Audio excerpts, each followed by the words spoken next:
उनको संविधान के दायरे में, भाई हम लोग का इतना तो कुछ नहीं है कि हम आपको किसी को बांट दें, किसी को दे दें, किसी को कुछ दें, इस तरीके से तो हम नहीं कर सकते। तो ये सरकार के जरिए जो तमाम से स्कीम चल रही, तमाम से जो है सुविधाएँ दी जा रही, तमाम से जो संविधान के दायरे में गरीब व्यक्तियों को ऊपर लाने के लिए जो प्रावधान है, तो उनके जरिए सत्ता के गलियारे से हो गए राजनीतिक रूप से उनको किस तरीके से सबल किया जाए, कौन सी हमारी मांग से दोस्तों मजबूती मिल सकती है, इस पर हम लोग लोगों को जागरूक करने का काम करते हैं, लोगों को बताने का काम करते हैं। छोटे शब्दों में ये है कि हम लोग दुनिया में कैसे रहना है, दुनिया के मसले मसाइल कैसे हल करना है, दुनिया में हमारा सुधार कैसे हो, इस पर काम करने का प्रयास करते हैं। जो जिस तरह से जितना संसाधन है, हमारे पास मोटरसाइकिल है तो मोटरसाइकिल में मरीज को बिठा करने जा सकते हैं, तो काम नहीं जा सकते हैं। तो जिस तरीके जो भी हमारे पास संसाधन, उन संसाधनों का इस्तेमाल करके बाकी जो भी रूलिंग पार्टी है, आप भारतीय जनता पार्टी है, उनसे सामंजस्य बैलेंस बना के अपने लोगों को काम शुरू होते रहें। और इस तरीके से सरकारों में ऐसे नियम कुछ बने जिससे कि हमारे समाज को सुधार हुए, तो उस पर हम लोग काम करते थे। मोटे मोटे 2-3 उदाहरण हम आपको बताएंगे। जैसे कि 1950 जब अंग्रेज़ों ने साइमन कमीशन की रिपोर्ट आई, तो उसमें जाति जनगणना हुई, उसमें किन जातियों का सामाजिक स्टेटस क्या है उसको चिन्हित करने का काम किया था। उसके आधार पर SC/ST रिजर्वेशन लागू हुआ था 1935 में लागू हुआ। तो उसमें सभी धर्मों के दलितों को, आदिवासियों को समान रूप से शेड्यूल कास्ट का रिजर्वेशन किया गया। 10 अगस्त 1950 को वो कायम हुआ। तो उसको भी बहाल करने के हम लोग अपने संगठन के माध्यम से, जितनी हमारे पास ताकत है, हमारे पास 1 लाख आदमी भी विधानसभा के लिए, हमारे पास 100 आदमी लोग के चर्चा मीडिया के लिए लोगों तक सरकार तक अपनी बात में एक तरह शामिल हो जाए, तो जो इसी में ज़्यादा सुविधाएँ मिलती, तो हो सकता है उन्हें सुधार कर ये संविधान के दायरे में हमारी बात है। उसी तरीके से बहुत बड़ा तबका हम लोग का पसमानता का OBC में है। OBC में हिंदू OBC की है, मुस्लिम OBC की है, और अन्य धर्मों में भी OBC शामिल है। तो तमाम से बौद्धिस्ट है वो भी OBC में शामिल है। तो OBC में कुछ ऐसा हो जाए जिससे कि हमारे लिए मौके फराहम सरकारी नौकरियों से लेके और जो शिक्षा के इदारे हैं उसमें हमारे एडमिशन आसान हो जाए, हमारी सरकारी नौकरियों में कंपटीशन में हमें कुछ आसानियाँ मिल जाए, इस हिसाब से जो नियम है उसके लिए हमें जोर देना है। तो खास करके OBC में यह है तो यादव, कुर्मी, मौर्य ये 3 जातियाँ बहुत सबल हैं।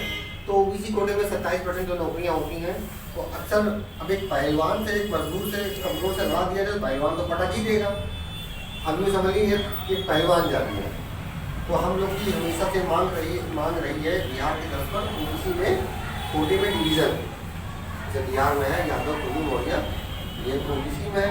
बाकी अन्य जो है जैसे कश्यप है, निषाद है, पंछी है, नाई है, बहन है, जवान, दुनिया, गुनवा, जोलाहार है, ये सब मिल के एक समूह है। बराबर में लोग कंपटीशन करने का मौका मिला, तो वहाँ रिजल्ट भी कुछ अच्छे आ रहे हैं। तो पिछले साल का हमने देखा था, वहाँ बिहार लोक सेवा आयोग में लगभग 1455 में से 5 बजे सिलेक्शन जो है सलमानों को, इसमें से 67 अकेले OBC को मिल सकते हैं। तो इस तरह के जो ये भी हम लोग लगातार सरकारों को मांग करते रहते हैं, जो इतनी ताकत है उसके मुताबिक जो है मांग करते रहते हैं, उनको अवगत कराते रहते हैं समस्याओं को। तो ये संगठन लगातार करता था। जैसे अब सरकार बदलने के बाद कुरैशियों में बड़ी समस्या आई, जो पोस्ट होने वाली थे, उनके लिए भी हम लोग हमेशा जो सरकार से जब भी कोई ज्ञापन हमारा जाता है उसमें जिक्र ज़रूर होता है कि नियम कुछ ऐसे बने जो लीगलाइज करके उनका काम चलता है और उनके जो असर पड़ा है वो प्रभावित ना हो। इसी तरीके से बुनकर समाज पर भी एक बड़ी जब फ्लैट कॉलोनी वाली जब बन तो उसके लिए भी हम लोग लगातार प्रयास किए, और क्योंकि मंत्री पसमानदारी से बने तो उनसे भी तो आसानियाँ कुछ हो गई, तो उन्होंने बाबा तक की बात पहुँचाने का काम किया। आखिरकार उसमें तो राहत मिल गई, 500 रुपये पर पाउंड लागू हो गए। तो उसी तरीके से जो भी अब व्यक्तिगत रूप से हम करने लायक नहीं, अब तमाम से लोग हमसे ये भी सोचते हैं कि आप हमारी बात कर रहे हो तो हमें 10,000 दो। बहुत से लोग ऐसे मिलेंगे भाषण में, आप मेरा पसमानदा की बात कर रहे हो तो पसमानदा वो परेशान हो उसकी शादी कराओ। अब शादी कराने की हमारी हैसियत नहीं है तो हम कैसे कराएं? तो उसमें जो सरकारी स्कीम्स होती हैं उसमें भी मदद कर देते हैं। इधर इस वक्त नहीं चल रही जो शादी के लिए फीस मिलते थे माइनॉरिटी इस वक्त नहीं चल रही है तो उसमें मदद कर दिया जाएगा, तमाम चीज़ों करा दीजिए। तो व्यक्तिगत काम भले किसी के नहीं करने कहीं देर नहीं कर पाते हैं, लेकिन सामाजिक काम जैसे कोई नियम बन गया तो बावजूद वाला काम हुआ तो उसमें सभी को प्रयास है, बुनकर तमाम से संगठन में उनका प्रयास है, हमारे संगठन में प्रयास आज बाहर हुआ तो उत्तर प्रदेश के सारे बुनकरों को उससे लाभ लिया था। और तो इसी तरीके से तो वो काम करने से ज़्यादा प्रयास करते हैं क्योंकि हम जिसमें सबल नियम व्यक्तिगत रूप से एक एक की गरीबी और पिछड़ापन को सरकार नहीं खत्म कर पा रही तो हम आप कैसे कर सकते हैं? तो वो काम लगातार करने का प्रयास करते हैं जिससे हमारा समाज प्रभावित हो रहा है और सरकार को सरकार से संबंधित अवेयरनेस बनाने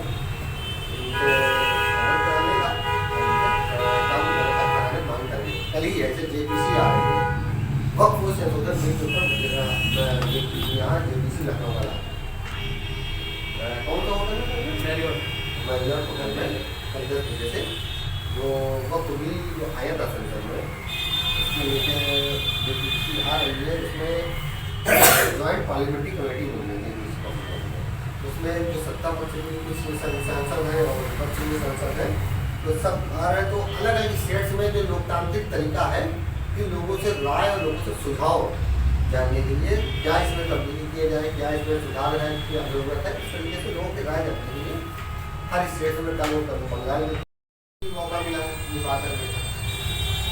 तो हम उसमें भी हमारी यही मांग होगी कि इसे वक्फ बोर्ड है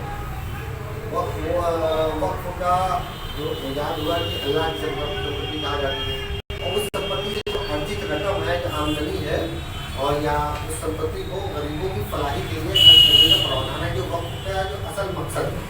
लेकिन वास्तव में ऐसा कुछ हो रहा है बताइए जिनके उनके वक्फ प्रॉपर्टी मुतवली है ऐसा कुछ नहीं हो रहा। जबकि क्रिश्चियंस में जो चैरिटी तमाम यूनियनें हैं उनको इन लोगों ने सही से इस्तेमाल करके अच्छे अच्छे स्कूल्स खोल रखे हैं। आज क्रिश्चियंस को बना नहीं एडमिशन की दिक्कत है मेडिकल उनको इतने इंस्टीट्यूट और उनका नियम है सबसे पहले क्रिश्चियंस को दिया जाएगा। हमारे पास इतनी चीज़ जरूरी है कि यूनिवर्सिटी खुल जाओ लेकिन जो जिसके बाद है जो उस पर सब कुछ है वो अपना पेट भरने का काम कर रहा। तो एक तरह से वक्फ बोर्ड का निजीकरण हुआ मौजूद है और उसको लोकतांत्रिकरण करने के लिए मिलाया। और लोकतंत्र हमेशा गरीबों, मजलूमों, कमजोरों के लिए लोकतांत्रिक व्यवस्था हमेशा फायदेमंद है। आप जहाँ सऊदी अरब राजाशाही है वहाँ कोई कमजोर तबके का आदमी ये नहीं सोच सकता है कि हम जो है बादशाह बन सकते हैं। सोच सकता है क्योंकि घर में पैदा होने वाला ही आदमी सोच सकता है। अब यहाँ नरेंद्र मोदी एक आम आदमी प्रधानमंत्री बने हुए ऐसे बहुत से नेता बने इसे। तो ये लोकतांत्रिक व्यवस्था हमेशा कमजोरों के लिए फायदेमंद होती है। इसलिए बिल में भी लोकतांत्रिकरण करने का प्रयास किया गया है। तो उस पर भी हम जाएंगे अपनी बात करते हैं। हमारी बात वहाँ भी होगी जैसे वक्फ बोर्ड है। वक्फ बोर्ड में हमें जहाँ तक अपना तजुर्बा हो सकता है हम गलत नहीं। हमने आज तक चपरासी से लेके और वहाँ वक्फ बोर्ड के सदस्य में और चेयरमैन तक की आज तक की दुनिया गुना जुला नट होगी फगली ऐसे भी जितनी बैंकपुर की कास्ट होगी वो आज तक हमें नहीं लिखा।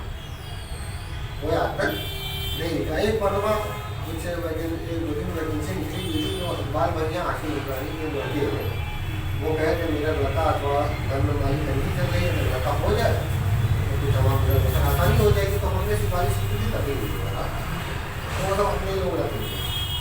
तो इस बिल में ये कहा गया है कि कम से कम वो एक आदमी बैकवर्ड मुस्लिम का जो है कमेटी में वो पूरी कमेटी में होगा।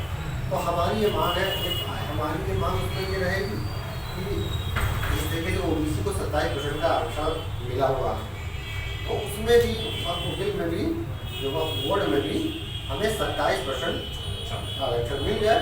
जो 27% हमारे 90% लोग वहाँ शामिल हो सके। जब कहीं बैठने का मौका मिलेगा तो वहाँ बैठने की वजह, कहीं आप घुस नहीं सकते हो तो अपने समाज की भलाई कैसे करेगा। जब आपको घुसने का मौका मिलेगा जाहिर सी बात अपने समाज की कर सकते हैं। उसी तरीके से हमारे जो भी चीज़ें हैं, जो भी हमारे जो सरकार द्वारा बनाए जाते हैं जिससे हमें फायदा हो सकता है, तो हमारा संगठन लगातार सरकार को या प्रशासन होगा उनको अवगत कराने का, उनसे लागू कराने की मांग करता रहा है, करता रहेगा। बहुत बहुत धन्यवाद आप सबको, बहुत बहुत मुबारकबाद, बहुत बहुत शुक्रिया। और बहुत ज़्यादा लंबी कोई बात तो करना नहीं, अवगत कराना चाह रहे थे जानकारी मिल जाए कि भाई आप भी जाओगे तो भाई ये काम क्या करता है संगठन हमारा भाई, आप काम क्या करता है भाई, आप भी कहीं जाओ बोलते संगठन आपका काम क्या है, तो आप सीधे सीधे कहेंगे बस मानना तो लिखा ही हुआ। अभी संगठन भाई बना तभी इस लायक बने के वहाँ बैठाया जा रहा है ना हम लोग। हाँ। संगठन में भाई और कैसे बैठते फायदे हैं बहुत से हैं, आप यूटिलाइज कर सकें। जैसे आप ये संगठन कोई भी, आप कहीं थाना तहसील में कहीं चले गए, आप 10 आदमी जाएँ, इसलिए भीड़ का हिस्सा बन के चले गए तो अधिकारी से एग्जाम बढ़ेगी। आप किसी संगठन के पदाधिकारी या कार्ड लेके जाएंगे तो आपके पास भले ही 10 आदमी तो एक मतलब कुर्सी में रोक बैठा लेगा, वो आपकी बात सुनने की प्रयास करेगा, क्योंकि वो ये सोचता है इनकी जड़ें पता नहीं आगे कहाँ तक बढ़ना है, उनके पीछे पूरा संगठन की ताकत है। अभी आप 50 आदमी लखनऊ कमेटी में 50 आदमी मजबूत हो जाए तो कहीं आने जाने का कोई लड़ने लड़ने वाले नहीं, आने जाने लड़ने कहीं प्रशांति कमले के सामने भाई लड़ने जाने का हमारा हैसियत देना, मशवरा दे देना, हमारा संगठन इससे मशवरा देता है। क्योंकि हमारा संगठन का खुला स्पष्ट मानना है कि हमारे लोग जितना बोझ उठा सकते हैं उतना बोझ लाते। अब हमारे लोग का रोजी रोटी के लिए संघर्ष कर रहे, ठेला लगा रहा, परिषद लगा रहा, उनसे हम कहेंगे ऐसा कट्टा चला दो तो कहाँ होगी, तो जो इतना करने वाला उतना ही बोझ निकालने वाला। तो 100 रुपये चंदा दे रहे हो, उसमें 1000 रुपये चंदा दो, कैसे काम मिलेगा। तो जो जितना बोझ उठा सकता है उतना ही काम लिया जा सकता है उसको। बोल चाय पिलाएंगे आप